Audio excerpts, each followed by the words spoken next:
ఏంటి ఆయన ఎవరో వచ్చారండి, మీరు ఆయన దగ్గర డబ్బులు తీసుకున్నారంట, మీకు ఫోన్ చేస్తున్నారంట, మీరు ఫోన్ లిఫ్ట్ చేయట్లేదంట.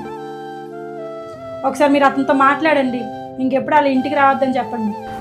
నేను మాట్లాడతాను. సరే. ఎవరు ఇంకా రాలేదండి ఆయన.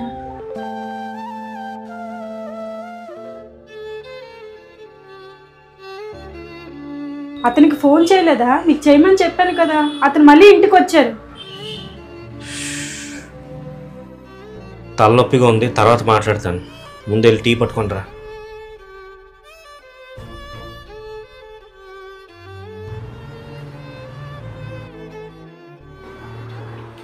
అతనికి ఫోన్ తింటున్నప్పుడు, కష్టపడి వచ్చి పడుకున్నప్పుడు ఇలాంటి మాటలన్నీ చెప్తావు. వచ్చేటప్పుడు చెప్తే ఇప్పుడే వచ్చాను కదా అప్పుడే చెప్పాలని అడుగుతున్నారు. వెళ్ళేటప్పుడు అడిగితే ఇప్పుడు వెళ్తున్నాను కదా ఇప్పుడే చెప్పాలా అంటున్నారు. తినేటప్పుడు అడిగితే తినేటప్పుడే చెప్తావా అని అడుగుతున్నారు. నేను ఎప్పుడు చెప్పేదండి? అలా అందరూ ఇంటికి వచ్చి అడుగుతుంటే ఏదోలా ఉందండి. పోనీ మీకు ఏ ఇబ్బంది ఉందో?